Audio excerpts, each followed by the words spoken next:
Join me as I dive into the life of Rasputin and try to uncover the secrets behind the most mysterious man in history. Introduction: The Enigma of Rasputin. Few figures in history have been as shrouded in mystery and controversy as Grigori Yefimovich Rasputin. A man of humble origins who rose to wield immense influence over the Russian imperial court, Rasputin was seen by some as a holy mystic and by others as a corrupt charlatan. His life was a paradox, one filled with both spiritual devotion and scandalous debauchery, unwavering faith and ruthless manipulation. But who was Rasputin really? Was he a gifted healer with divine insight, a cunning opportunist who preyed on the vulnerabilities of the Romanovs, or simply a man caught in the turbulent currents of history? To understand Rasputin, we must journey to the harsh wilderness of Siberia, where he was born into a life of toil and superstition. From his early days as an eccentric peasant with rumored mystical abilities to his pilgrimage in search of spiritual enlightenment, Rasputin's path was anything but ordinary. His arrival in St. Petersburg and his fateful encounter with Tsarina Alexandra would set in motion a chain of events that would forever alter the course of Russian history. Through faith, charisma, and an almost supernatural hold over those around him, Rasputin carved out a place for himself within the heart of the Russian Empire. But with great power came great enemies. His influence over the Romanovs made him a target for the aristocracy, the clergy, and even his own allies, culminating in one of the most infamous assassinations of the 20th century. Yet, even in death, Rasputin refused to fade into obscurity. His story would become the stuff of legend, exaggerated, distorted, and immortalized in countless books, films, and conspiracies. As we delve deep into the life of Rasputin, we will explore not only the man himself, but also the era that shaped him. His rise and fall were intertwined with the decline of the Romanov dynasty, the unrest of a crumbling empire, and the revolution that would change Russia forever. What truth lies beneath the myths? And how did one man, born in the frozen expanse of Siberia, come to symbolize both salvation and destruction for an entire nation? Join me as we unravel the mystery of Rasputin, the man, the myth, and the legend. A harsh beginning, life in the Siberian wilderness. Grigori Yefimovich Rasputin was born on January 21, 1869, in the remote village of Pokrovskoye, a small settlement nestled within the vast, unforgiving expanse of Siberia. This village, characterized by its long, brutal winters and fleeting summers, was a place where the struggle for survival was woven into the very fabric of daily life. The Rasputin family, like many others, were peasants bound to the land, their existence dictated by the harsh rhythms of nature. Grigori's father, Yefim, was a hard-working farmer and coachman, while his mother, Anna, was a devout woman whose unwavering faith and spiritual teachings left a profound mark on her son. From an early age, Rasputin exhibited an extraordinary presence that set him apart from his peers. His striking blue eyes, often described as piercing and intense, seemed to penetrate the souls of those around him, giving him an uncanny ability to sense emotions and predict events. Villagers began to share stories of his peculiar gifts, how he once located a stolen horse by simply feeling its presence in the distance, or how he miraculously healed a sick cow with a mere touch. These tales, whether rooted in truth or embellished by the imaginations of the villagers, began to shape his reputation as a boy touched by the divine, a mystic in the making. Yet, Rasputin's youth was not without its shadows. He was known for his wild and reckless behavior, often indulging in drinking, brawling, and petty theft. His rebellious spirit clashed with the expectations of his community, and he became a figure of both fascination and concern. At the age of 18, he married Praskovia Dubrovina, a local girl who would bear him 3 children, Dmitri, Maria, and Varvara. Despite the joys of family life, Rasputin felt an insatiable restlessness within him. The weight of his responsibilities as a husband and father could not quell the deep-seated yearning for something greater, a sense that he was destined for a life far beyond the confines of a Siberian peasant's existence. As he navigated the challenges of rural life, Rasputin's internal conflict grew. He was torn between the traditional values of his upbringing and the stirring call of a higher purpose. The village, with its close-knit community and rigid expectations, felt increasingly suffocating to him. He began to seek solace in the vast Siberian wilderness, where the expansive landscapes mirrored his longing for freedom and self-discovery. It was in these moments of solitude that he contemplated his place in the world, grappling with the idea that he might be destined for a path that would lead him far beyond the frozen fields of Pokrovskoy. A pilgrim's awakening. The true transformation of Grigori Rasputin began in his late 20s, during a time of profound spiritual unrest. Born into a peasant family in the remote Siberian village of Pokrovskoy, Rasputin had long been perceived as different. His piercing gaze unsettled those around him, and his intuitive nature often led him to insights that defied explanation. But it was an unshakable sense of divine calling, a pull toward something greater than the simple life of a farmer, that finally drove him to leave behind his wife, children, and the familiar comforts of his home. With little more than the clothes on his back and an insatiable thirst for spiritual enlightenment, Rasputin set out on a pilgrimage that would reshape the very essence of his being. His journey led him across the vast, untamed landscapes of Russia, traversing dense forests, barren plains, and snow-covered paths. He sought wisdom in the holy monasteries scattered across the land, hoping to unearth divine truths hidden within the ancient halls of faith. Among the many sanctuaries he visited, the Verkhachuri Monastery stood out as a pivotal stop in his odyssey.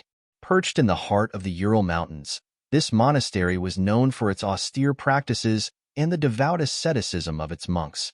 Here, Rasputin spent months in fervent prayer, abstaining from worldly pleasures and immersing himself in the sacred texts of the Orthodox Church. He fasted until his body grew frail, believing that suffering would bring him closer to divine revelation. Yet, even in this sacred place, he remained an outsider, never formally taking monastic vows, never fully committing to the rigid structures of the Orthodox hierarchy. Instead, he was drawn to a more mystical, personal communion with God, one that did not require the chains of institutional dogma. It was during this journey that Rasputin encountered the enigmatic KHLYSDY sect, a radical Christian group whose beliefs teetered on the fringes of orthodoxy. The KHLYSDY rejected traditional church rituals in favor of direct, ecstatic experiences with the divine. Their secretive gatherings were known for their extreme acts of devotion, self-flagellation, frenzied dancing, and impassioned prayers that often bordered on trance-like states.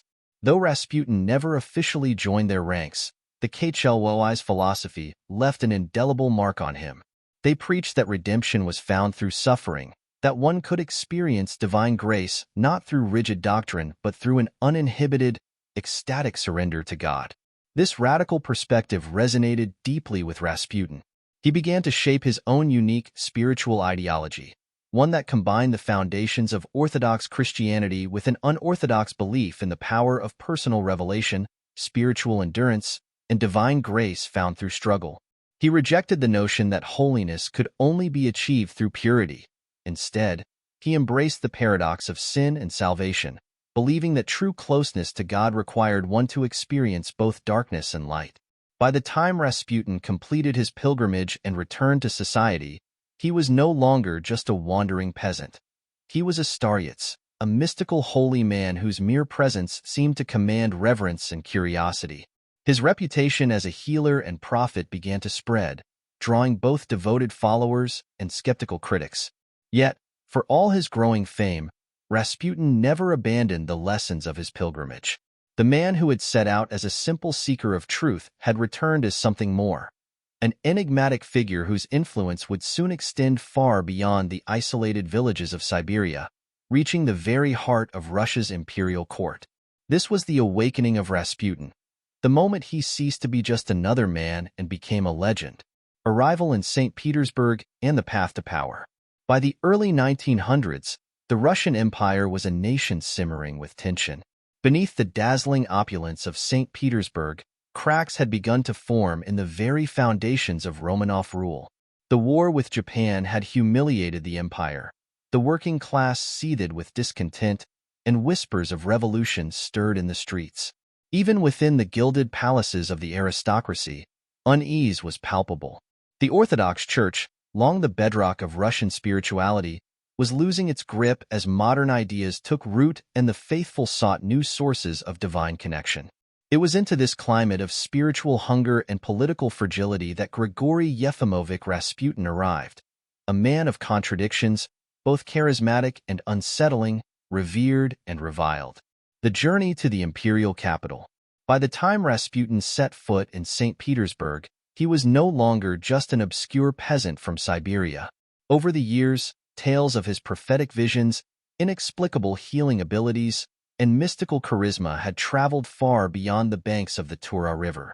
He had spent years as a wandering starets, holy man, moving from monastery to monastery, absorbing spiritual philosophies, and crafting his own unique interpretation of faith, one that blended Orthodox Christian traditions with a deep belief in personal revelation and the necessity of suffering for spiritual enlightenment.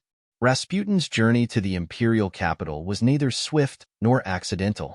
He had already begun to establish a network of influential supporters, powerful figures within the Orthodox Church and aristocracy who saw something extraordinary in him. His reputation as a man touched by God preceded him, and those within St. Petersburg's elite circles, always eager for new spiritual experiences, were ready to embrace him. The allure of the unknown. When Rasputin first arrived in St. Petersburg in 1903, the city was a stark contrast to the humble villages he had known. The empire's capital was a place of breathtaking grandeur, ornate cathedrals with golden domes, sprawling palaces adorned with chandeliers and velvet drapes, and streets lined with the carriages of nobility. But beneath the glittering facade, it was also a place of debauchery, excess, and hidden desperation. The aristocracy, despite its wealth, was restless and spiritually adrift, increasingly drawn to mysticism, the occult, and radical religious figures who promised divine wisdom in uncertain times. At first, Rasputin moved cautiously, embedding himself within the city's religious circles. He was introduced to influential members of the Orthodox clergy, where he impressed many with his intense asceticism and fervent belief in the power of suffering to bring one closer to God. His piercing blue eyes, wild beard, and unkempt appearance made him an anomaly in St. Petersburg's refined social circles, but it was his hypnotic gaze and enigmatic presence that made him unforgettable. One of his earliest and most powerful patrons was Archimandrite Theophan, a highly respected religious figure who also served as the confessor to the imperial family. Theophan was deeply impressed by Rasputin's spiritual knowledge and supposed divine gifts, believing him to be a true holy man. It was through Theophan and a growing network of aristocratic supporters that Rasputin's path to the Romanov court was paved. First encounters with the Romanovs. By 1905, the Russian Empire was in turmoil. The disastrous Russo-Japanese War had exposed the weaknesses of the Tsarist regime, culminating in the Bloody Sunday Massacre, where government forces opened fire on peaceful protesters outside the Winter Palace. The event shattered the myth of Nicholas II as the benevolent little father of Russia, sending waves of unrest throughout the empire. As desperation took hold, Tsarina Alexandra Fyodorovna, in particular, became increasingly reliant on spirituality to cope with the crumbling world around her. A deeply devout woman, she saw her faith not only as a personal refuge but as a means of ensuring divine protection over her family, especially her only son and heir, Alexei. The Romanov dynasty's greatest secret was that Alexei, the young Tsarevich, suffered from hemophilia, a genetic disorder inherited through the bloodline of Alexandra's grandmother, Queen Victoria. The condition meant that even a small injury could lead to uncontrollable bleeding, and there was no known cure. Every injury the boy suffered brought him perilously close to death, and the Tsarina, racked with anxiety and guilt, sought miraculous intervention where medical science failed. It was during this period of crisis that Rasputin was first introduced to the imperial family. The exact details of this meeting remain shrouded in mystery, but it likely took place in 1906 or early 1907, when Theophan arranged for Rasputin to be presented at the Romanov court. The moment that changed everything. Nicholas II, a man of deep but conventional faith, was polite but reserved when meeting Rasputin. To the Tsar, the wandering starets was an intriguing figure, but nothing more than a curiosity at first. Alexandra, however, was captivated. From the moment she met Rasputin, She saw in him not just a holy man, but a savior. His rough manners and peasant origins did not disturb her. Rather, they reinforced her belief that he was a true man of God, untainted by the corruption of the aristocracy. She had long distrusted the St. Petersburg elite, seeing them as shallow and treacherous, and Rasputin's humble background only made him more appealing in her eyes. 2. Rasputin spoke in calm yet commanding tones, telling Alexandra that God had sent him to watch over the Tsarevich. He did not bow and scrape as others did before the imperial family. Instead, he spoke as an equal, as someone who carried divine wisdom beyond the reach of mere mortals. Alexandra, desperate for hope, clung to every word. His true test would come months later, when Alexei suffered one of his most severe health crises, the miracle that sealed his fate. In the autumn of 1907, Alexei sustained a terrible internal hemorrhage after a minor accident. His doctors were helpless, unable to stop the boy's excruciating pain or the slow, deadly bleed. Alexandra, in a state of near hysteria, sent an urgent message to Rasputin, pleading for his intervention. Rasputin arrived and prayed over the boy for hours. He placed his hands on Alexei's frail body, whispered blessings, and reassured the Empress that all would be well. Against all odds, the Tsarevich's condition miraculously improved the next morning. The bleeding slowed, the pain lessened, and within days, Alexei recovered. To Alexandra, there was no question. Rasputin had saved her son. Historians debate the nature of this miracle. Some suggest Rasputin's calming presence lowered Alexei's stress levels, allowing his body to stabilize. Others theorize that Rasputin instructed Alexandra to keep doctors away, preventing them from administering treatments like aspirin, which worsens bleeding in hemophiliacs. Whatever the reason, the result was the same. Alexandra became completely devoted to Rasputin.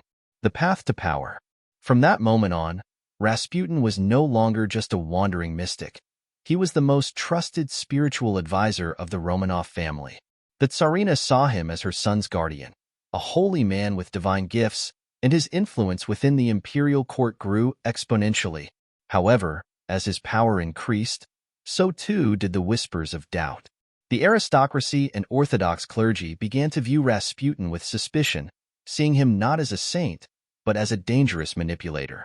Rasputin had arrived in St. Petersburg as an outsider, but within a few short years, he had become one of the most influential figures in the empire. His path to power had begun, but so too had the path to his downfall. Scandal and influence. Rasputin's grip on the Romanovs. As Grigori Rasputin's presence within the imperial court solidified, so too did the resentment against him. To the Russian aristocracy, he was an anomaly, an uncultured Siberian peasant who had somehow wormed his way into the most powerful family in the empire. His disheveled appearance, coarse manners, and mystical proclamations were at odds with the refined, rigid traditions of the nobility. He was not one of them, but Rasputin did not need their approval. His influence came not from titles or land, but from his unbreakable bond with Tsarina Alexandra. To her, he was a divine emissary, a man who had been sent by God to protect her son, Tsarevich Alexei, from his life-threatening illness. As long as Rasputin remained in her favor, no amount of scandal, no rumor, and no accusation could drive him from the palace. The seeds of resentment. By 1910, murmurs of dissatisfaction had begun to grow louder. What had once been polite skepticism about Rasputin's presence at court had turned into open hostility among the nobility, the Orthodox Church, and even within the government. The aristocracy viewed him as a corrupting force, an outsider who had undue influence over Alexandra and, by extension, over Nicholas II himself. Some accused him of hypnotizing the Empress, using dark magic to control her decisions. Others claimed he was a political manipulator, whispering into the ears of the Romanovs and guiding the fate of the empire from behind the scenes. The Orthodox Church, too, began to turn against Rasputin. Many clergy members had once been intrigued by the wandering holy man, but as rumors of his behavior spread, they saw him as a heretic and a fraud. His association with the KHLYSDY sect, a mystical Christian group rumored to engage in ecstatic rituals and self-flagellation, made him an object of suspicion. Though Rasputin denied being a KHLYSD, his personal philosophy, that one could achieve divine grace through sin and repentance, was dangerously close to their teachings. Government officials, including Prime Minister Pyotr Stolypin, warned Nicholas II that Rasputin's presence at court was damaging the monarchy's reputation. But each attempt to remove him was met with Alexandra's unwavering resistance. She saw his enemies not as concerned statesmen but as jealous conspirators, seeking to deprive her family of the one man who could ensure her son's survival. Rumors, affairs, and debauchery. As Rasputin's influence grew, so did the scandalous rumors surrounding his personal life. Stories spread of his late-night parties filled with heavy drinking, debauchery, and shocking behavior. He was frequently seen at gypsy taverns and private salons, surrounded by noblewomen who fawned over him, eager for his spiritual guidance. Some claimed these gatherings turned into drunken orgies, where Rasputin preached that giving in to sin was necessary to achieve true repentance. Among the aristocracy, whispers abounded that he was seducing women at court, including those of the highest rank. It was said that he had ensnared noblewomen and even ladies in waiting to the empress with his hypnotic gaze, convincing them that intimacy with a holy man would bring them closer to God. The most shocking rumor of all was the suggestion that Rasputin had an intimate relationship with Tsarina Alexandra herself. Caricatures and satirical newspapers depicted him as the empress's secret lover, using crude illustrations to imply that he had usurped the Tsar's role in both politics and Alexandra's personal life. There was no concrete evidence to support these claims, but perception mattered. To the people of Russia, Alexandra's fierce devotion to Rasputin was suspicious, if not damning. Political accusations, the hidden hand of power. Beyond the scandals of the flesh, Rasputin's detractors accused him of something even more dangerous: meddling in government affairs. As Nicholas II became increasingly withdrawn, seeking refuge in Alexandra's council rather than his ministers, many believed that Rasputin was the true power behind the throne. His critics claimed that through Alexandra, Rasputin had gained the ability to influence imperial decisions, from the appointment and dismissal of ministers to the handling of state affairs. Some ministers who opposed Rasputin mysteriously lost their positions, while others, those who curried favor with him, found themselves promoted. By 1914, Russia was at war with Germany, and the empire stood on the edge of collapse. As Nicholas II left for the front lines to personally oversee military operations. 3. The Tsar's Last War. In 1914, as Europe was engulfed in the flames of the Great War, Tsar Nicholas II of Russia made a fateful decision. He took personal command of the Russian army. With no formal military training and little understanding of strategy, he believes that his presence will inspire his troops and lead Russia to victory. Instead, it seals his fate. At the Eastern Front, Russian soldiers march into battle under-equipped and poorly supplied, their rifles decades behind modern European weaponry. The German forces, highly disciplined and technologically superior, crushed Russian divisions in battle after battle. The humiliating defeat at Tannenberg wipes out an entire Russian army, while further disasters at the Masurian Lakes send shockwaves through the empire. Back in Petrograd, resentment brews. With Nicholas at the front, the government falls into chaos, controlled by corrupt ministers and the enigmatic mystic Rasputin, who wields influence over the Tsar's wife, Empress Alexandra. Rumors of treason, incompetence, and betrayal spread among both soldiers and civilians. The people are starving, and the Russian economy crumbles under the strain of war. Nicholas, stubborn and out of touch, refuses to listen to his generals, who plead for reforms and better logistics. His belief in divine right blinds him to reality.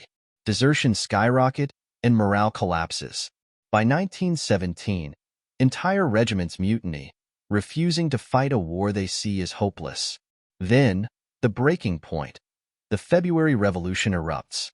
As riots flood the streets of Petrograd, Nicholas, still at the front, hesitates. He orders his troops to restore order, but many refuse to fire on their fellow Russians. His empire, built on centuries of absolute rule, crumbles overnight.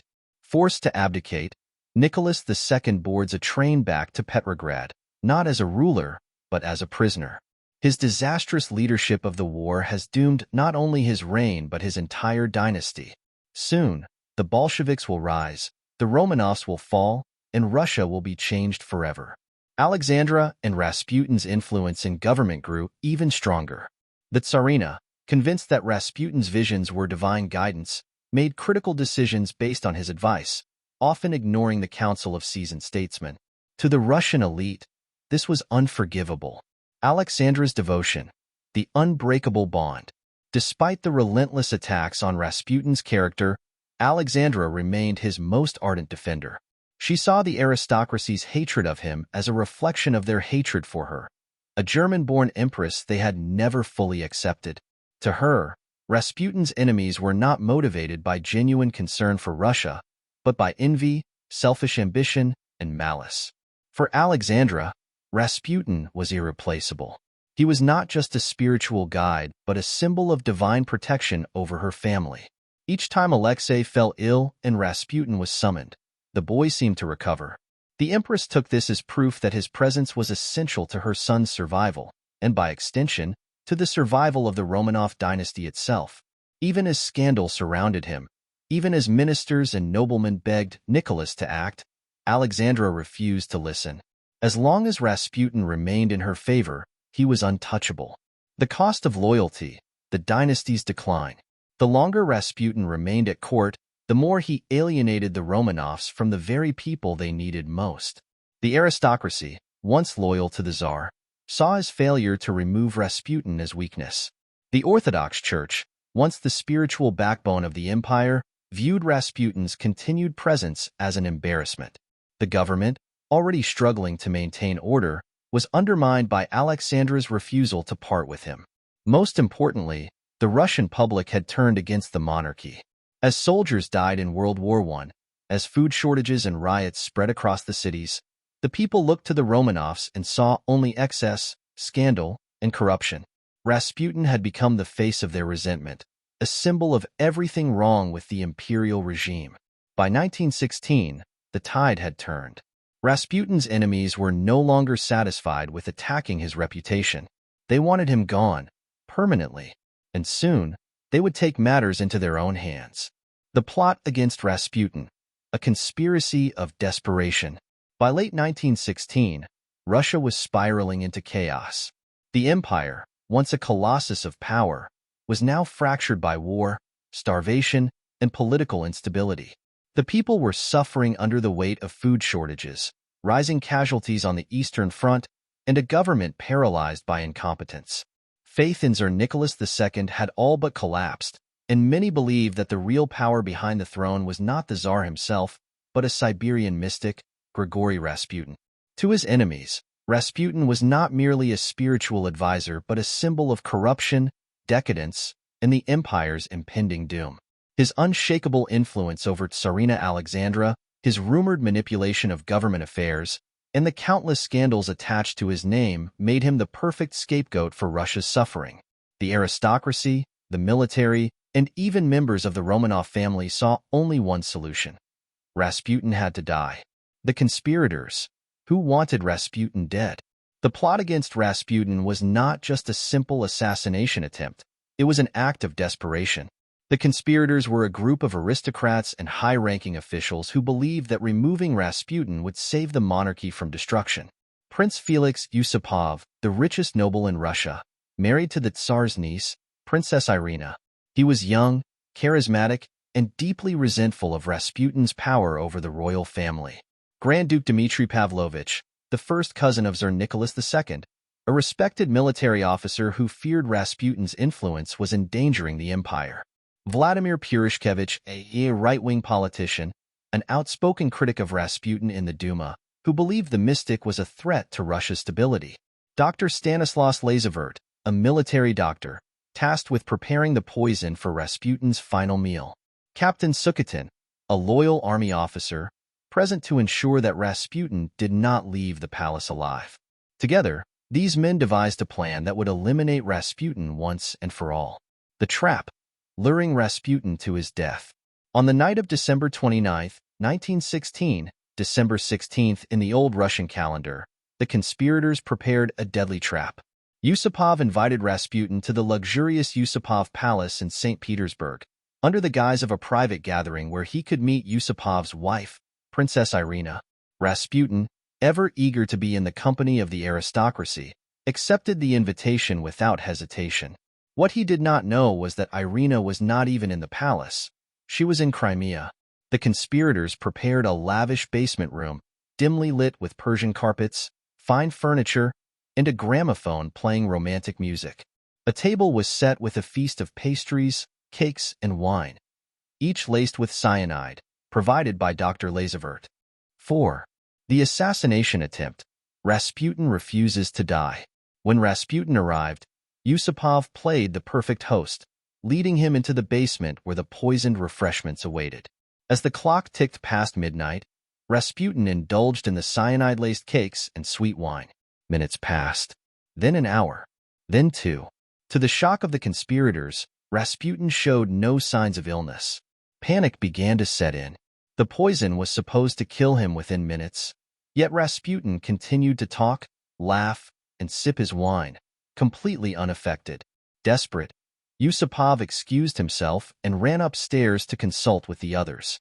Purishkevich, furious that the plan was failing, insisted they use a more direct method, violence. Yusupov retrieved a revolver and returned to the basement, where Rasputin was still calmly sitting, seemingly unaware of the treachery around him. The first shot. With his hands trembling, Yusupov raised the pistol and fired. The bullet struck Rasputin in the chest, near his heart. He collapsed to the floor, motionless. Yusupov, overcome with adrenaline, rushed upstairs to celebrate. But when he returned to inspect the body, Rasputin's eyes suddenly snapped open. The monster rises. What happened next would become one of the most infamous moments in Russian history. Rasputin lunged at Yusupov with inhuman strength, clawing at him and gasping for air. He staggered to his feet, blood dripping from his wound, and began to crawl toward the door, trying to escape. Yusupov, frozen in terror, watched as Rasputin, seemingly immune to death itself, tried to reach the courtyard. The second and third shots. At this point, Purishkevich took action. He fired 2 more shots, striking Rasputin in the back and head. Rasputin collapsed again, face down in the snow-covered courtyard. Yet, incredibly, his fingers still twitched, his body refusing to die. Fearing he would rise again, Yusupov grabbed a heavy club and began savagely beating Rasputin's body, ensuring there was no chance of survival. The final fate, death in the icy waters. The conspirators, now certain Rasputin was dead, wrapped his body in a thick cloth, tied it up, and dragged him to the frozen Neva River. They smashed a hole through the ice and dumped his lifeless form into the dark, freezing waters. When Rasputin's body was discovered 3 days later, an autopsy revealed something chilling. There was water in his lungs. This meant that even after being poisoned, shot, and beaten, Rasputin had still been alive when he was thrown into the river. The aftermath. Did his death save Russia? Though the conspirators had succeeded in eliminating Rasputin, their hopes of saving the empire were in vain. Alexandra was devastated and outraged, seeing Rasputin's murder as a vile betrayal. Nicholas II, already struggling to maintain control, became even more isolated. Rasputin's final prophecy, written shortly before his death, warned that if he was killed by nobles, the Romanov dynasty would fall within 2 years. And he was right. Just 2 months later, in February 1917, the Russian Revolution erupted. By July 1918, Nicholas II, Alexandra, and their children were executed by the Bolsheviks. Rasputin, in death as in life, remained a mystical and polarizing figure. A man who had risen from peasant obscurity to the center of imperial power, only to meet his brutal end at the hands of those who feared him most. The enduring enigma, Rasputin's death and the shadows of history. The brutal assassination of Grigori Rasputin on a frigid December night in 1916 was meant to be a cleansing act, an exorcism of the corruption and mysticism that had ensnared the Romanov dynasty. But far from saving the empire, his murder did nothing to halt the tide of revolution that had been steadily rising across Russia. Within just over a year, the world that Rasputin had once roamed as a whispered prophet and feared mystic ceased to exist. The Bolshevik Revolution of 1917 toppled the Romanov dynasty, and in July 1918, Tsar Nicholas II, Tsarina Alexandra, and their children were executed by a firing squad in a grim, windowless basement in Ekaterinburg. For those who had conspired to kill him, the irony was undeniable. Rasputin's influence had not died with him. If anything, it had only intensified. A man or a myth? The transformation of Rasputin in death. Rasputin had always existed somewhere between history and myth, and in death, this liminal existence became even more pronounced. To his detractors, he was remembered as a devil in monk's robes, a lecherous fraud who had exploited faith, manipulated the Romanovs, and helped push Russia toward destruction. To his followers, he remained a martyr and a mystic, a man who had been persecuted because of his divine gifts, a victim of political jealousy and aristocratic intrigue. To the superstitious, his name became synonymous with the supernatural, a man who had predicted his own death and the fall of the empire, a figure who had survived poison, bullets, and beatings before succumbing only to the icy depths of the Neva River. Rasputin's prophecy. Did he foresee the fall of the Romanovs? One of the most enduring aspects of Rasputin's legend is his final prophecy, allegedly written in a letter to Tsarina Alexandra shortly before his assassination. He warned, "If I am killed by ordinary people, you, the Tsar of Russia, have nothing to fear. But if I am murdered by your own nobles, you and your children will not live longer than 2 years. They will kill you too. I will be killed. No longer shall I be among the living. Pray, pray, be strong. Think of your blessed family." Whether or not the prophecy was real, its eerie accuracy cemented Rasputin's image as a prophet and seer. His death at the hands of the aristocracy was followed, almost exactly as foretold, by the execution of the entire Romanov family. The Western fascination, Rasputin in popular culture. Rasputin's mystique did not remain confined to Russia. Over the decades, his story has been retold, exaggerated, and reinvented across the world. Soviet propaganda demonized him as a symbol of the monarchy's decadence and failure. Western writers, journalists, and filmmakers became obsessed with his story, depicting him as a sorcerer, a seducer, or even a political mastermind who controlled the empire from the shadows. 5. In the Cold War era, Rasputin became a symbol of mysticism, paranoia, and the unknowable forces that shaped Russian history. The 1978 film Rasputin, The Mad Monk, and the Boney M. song Rasputin, 1978, turned him into a larger-than-life caricature, a mix of historical truth and outlandish fiction. Even today, conspiracy theories still swirl around him. Was he truly just a holy man? Or was he secretly a spy, a charlatan, or even something more sinister? The unresolved mystery. Who was the real Rasputin? Despite over a century of research, the real Rasputin remains an unsolved riddle. Was he a true healer, or simply a man who understood the power of suggestion and hypnosis? Was he a corrupt manipulator, or a man caught in the crosshairs of a collapsing empire? Did he truly believe in his own divine mission, or was he a cunning opportunist who thrived on the desperation of others? Rasputin defies easy categorization. He was a paradox, a man who was both humble and ambitious, spiritual and hedonistic, revered and reviled. And in that paradox, his legend endures, a legacy that refuses to die. Today, Rasputin's name is still whispered with fascination and fear, a relic of a bygone era where mystics walked the halls of emperors and history was shaped not just by war and politics, but by unseen forces of faith, fate, and deception. Like a shadow stretching across time, Rasputin's presence still lingers, reminding the world that some figures are too enigmatic to ever truly fade. Conclusion. Grigori Rasputin's life was one of contradictions, revered as a healer, condemned as a charlatan, trusted by the imperial family, yet despised by the aristocracy. His rise from an obscure Siberian peasant to one of the most infamous figures in Russian history is a testament to the power of belief, manipulation, and circumstance. His presence at the Romanov court symbolized both hope and decay, embodying the desperation of a crumbling empire. Even in death, Rasputin's legend grew, with exaggerated accounts of his supernatural endurance and sinister influence, solidifying his place in history as a figure of mystery and controversy. But was he truly a mystic with divine gifts, or merely an opportunist who knew how to exploit the fears of those in power? His legacy remains shrouded in speculation, a blend of fact and folklore that continues to intrigue scholars and storytellers alike. One thing is certain: Rasputin was not just a man. He was a phenomenon, a symbol of an era teetering on the edge of revolution. If you enjoyed this deep dive into the life of Rasputin and want to explore more historical mysteries, please like, comment, and consider subscribing to my channel, Cyber Theo. Thank you for watching, and until next time, keep questioning the past